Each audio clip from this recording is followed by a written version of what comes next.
الإعجاز التشريعي في القرآن يشير للخصائص والأحكام اللي جات في القرآن، وبطبيعة معناها تتميز بالتفوق والتميز معناها عن أي نظام تشريعي آخر. أي إنه يحمل معناها خطاب معجز جاي معناها من كلمة معجزة، معناها حاجة خارقة للعادة.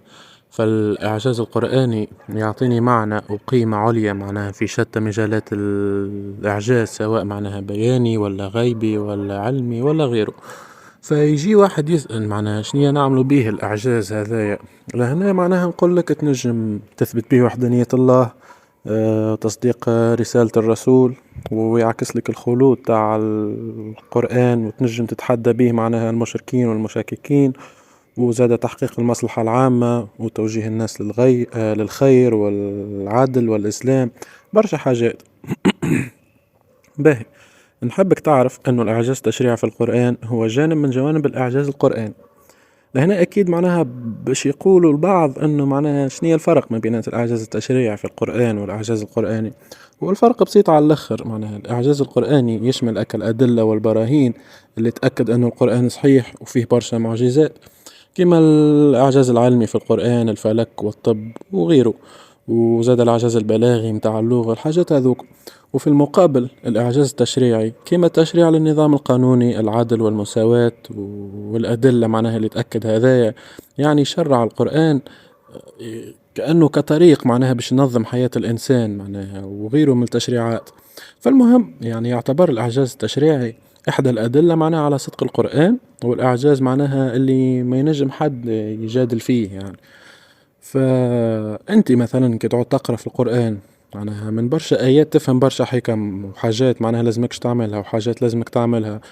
والعالم الخبير معناها يستخرج منه الحاجات اللي كما نقول تعود ما تحت السطور، اللي مش اللي يجي يفهمها معناها، مش اللي يجي يفهم المعنى نتاعها ولا المقصد. لهنا يعكس لنا الاجتهاد والإبداع معناها تاع الإنسان، وراو كل الدروس الإسلامية مربوطة ببعضها. فالمهم، فالقرآن معناها كما نقولوا خطاب يحمل شريعة عادلة وكاملة. وهو احنا كمجتمع اسلامي ودول مسلمة يعني الكل كمجمل، نظام حكمنا معناها وطرق عيشنا كلها تأخذت من القرآن. معناها في بداية معناها كي بدأ الإنسان ينظم حياته ويكتشف في روحه، بشوي بشوي بدأ يتطور الإنسان ويحقق في فعالية الزمن ويستغل في وقته باش يزيد يطور حياته ويستنبط برشا حاجات من الخطاب القرآني. احنا في تونس مثلا نجم تقول بعد شوي يعني على تطبيق واستنباط الحكم تاع القرآن معناها على قاعدة والتشريعات متاعه.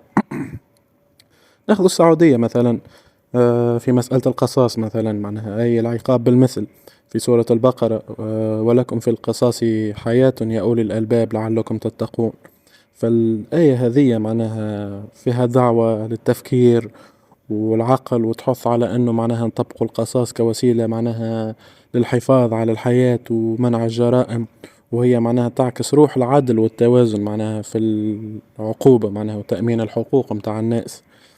برشا معناها آيات ومعاني تعكس نمط حياة الإنسان كيفاش لازم يكون. فالقرآن نص مفتوح عنده أوجه متعدة، الحاجة اللي تخليه معناها قابل للفهم المتجدد واللا متناهي.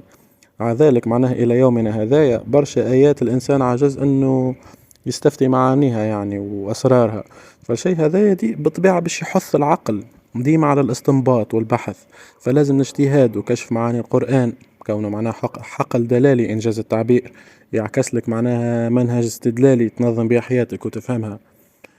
باهي يقولوا احسب روحك معناها جاهل بغض النظر لفهمك للواقع اليوم ومعرفتك لبرشا خبابل وحاجات. نقول لك يعني اقرا القرآن الكل واستخرج لي به معاني وحكم وتشريعات. تو وحدك في وحدك تنجم تأسس دولة كان لزم معناها، وتعرف الركائز الأساسية متاعها. تنجم تعملها بنظام الخلافة في الحكم، عدل، مساواة، تحريم، وتعرف المباح وتعرف المكروه شنية. يعني برشا حاجات معناها تمنع تمنع من انك تكون انسان مؤمن سوي معناها ضايع وحائر القصد وماكش عارف شنية تعمل. الحاجات هذه الكل برشا تلقاها بطبيعة في القرآن. وعلى سبيل المثال هكا انشقاق القمر في سورة القمر، اقتربت الساعة وانشق القمر، يعتبر إعجاز قرآني معناها في انشقاق القمر. معناها من بين الأدلة العلمية البارزة اللي تأكد معناها أن القرآن الكريم معناها هو كلام ربي ورسالته الإلهية، معناها حيث كما نقولوا القوة توافق ما بينات الوصف القرآني وما اكتشفوا العلم الحديث معناها لاحقا. النازا أكدت معناها على وجود انشقاقات في القمر وما لقاتش تفسيرات علمية معناها لا خاطر ما عندهمش دراية على القرآن والخفايا والأسرار متاعه. وسورة الطارق زادة، السماء والطارق وما أدراك ما الطارق النجم الثاقب. إعجاز القرآن الكريم لهنا في وصف النجم الطارق يعتبر معناها من أحد الدلائل على أن القرآن معناه هو كتاب إلهي مستنير كما نقولوا ومنزل معناها من الله العظيم.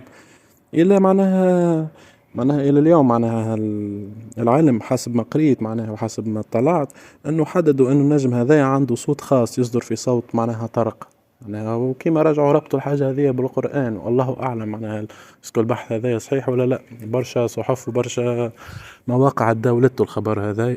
فالمهم برشا أمثلة تنجموا تاخذوها من القرآن تزيدوا تفهموا بها الدرس سهل سهل حلوة.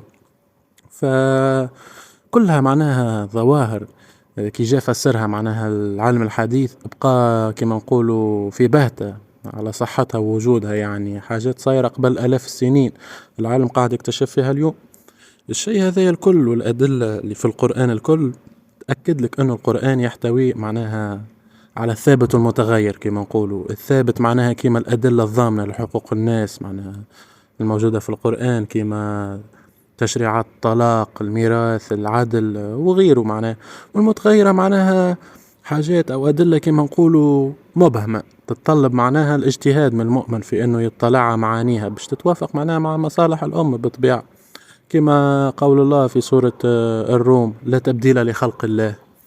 اجتهدوا لهنا العلماء في الإطار هذايا يعني أنه معناها كل تفهم انه مستحيل معناها تبدل حاجة في بدنك معناها، لكن مع اجتهاد والتفسير والاجتهاد والتفسيرات اللي استنبطوها انه يجوز في حالات معناها التشويه مثلا ولا زراعة الاعضاء، يعني في حالات مستعصية مش كما تو تحب تعمل عملية تجميل او تعمل بوتوكس ولا تبدل خشمك معناها جراير زين وكذا ولا تنفخ شفايفها ولا صدرها وغيره معناه. وكما زاد فازت برشا يقولوا زاتلة مش حرام، فما حتى شيء يدل اللي هي ماهاش مسكر ودرشنية وكل واحد يفتي وحده، مع انه القرآن ذكر انه كل مسكر مفتر وكل مفتر حرام يعني، والزاتلة بطبيعة تندرج من فئة المفترات. المهم لا علينا. فهذا الكل تفهم انه الخطاب القرآني ضمان لاستمرار الشريعة عبر البحث والاستنباط وأهل الاختصاص بطبيعة. والشيء هذا معناها من أوجه الإعجاز التشريعي فتعددت معناها القراءات رحمة بالعباد وتعليل الأحكام كما إقامة الصلاة معناها وإيتاء الزكاة والصوم، أي إنهم معناها جزء من التقوى والعبادة المطلوبة من المؤمنين. وزاد القرآن يعني يرعى المصالح كما قول معناها كلوا واشربوا ولا تسرفوا. علاش؟ خاطر معناها غيرك ما ينجم يخلط ما ياكلش معناها اللي تصرف فيه انت وتلوح فيه ينجم هو ما ينجمش ياخذ وما يخلطش عليه. فتفهم انه القرآن في معناها فيه اعجاز كما نقولوا غير عادي معناها. اولا عقيدة صحيحة تعكس لك عبادة صحيحة تنجر منها اخلاق فاضلة ومجتمع راقي ومحقق للعدالة قولا وفعلا. والشيء هذايا معناها كما نقولوا يدعو للمسؤولية متاع الإنسان في فهمه معناها الأوجه الإعجاز التشريعي في القرآن.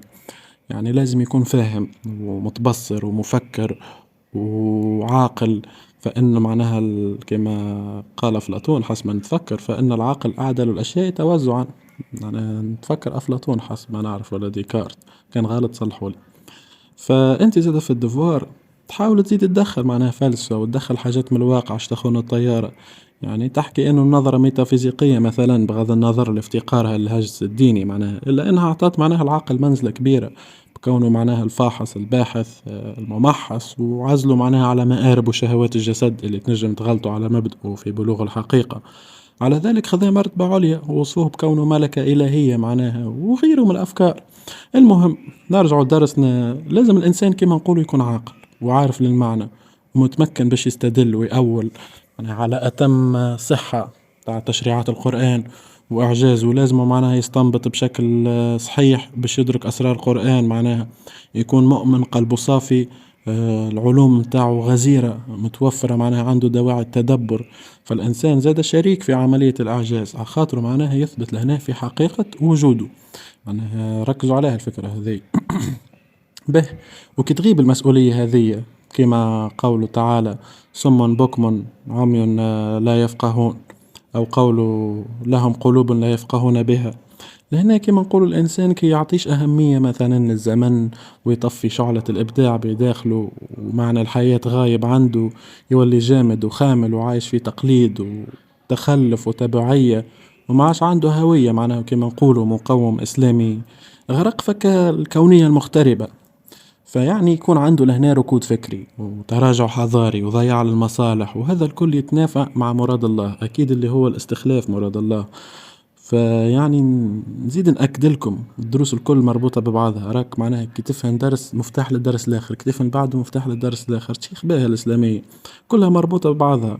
كل ما تربط أفكار وتعكس موسوعيتك، وأكيد تربط بذكاء معناها بغاية الإقناع، صدقني تضرب من الطيارة. يعني كنت فكر أنا من الباك من لا شيء أخذت 18 رابط درس منه ومنه أفكار منه ومنه ومنه، دخل فلاسفة ودخل كتاب ودخل أنثى من الواقع، تاخذ من الطيارة. السورس دو نوت الإسلامية تنجم تعوض بها شوي حاجات، فاستغلوها يا باهين. واللي ما فهمش حاجة، ما فهمش حاجة من الدرس اللي كنت نفسر فيه هذا، ينجم يخلي لي كومنتار نزيد نتوسع له فيها الفكرة.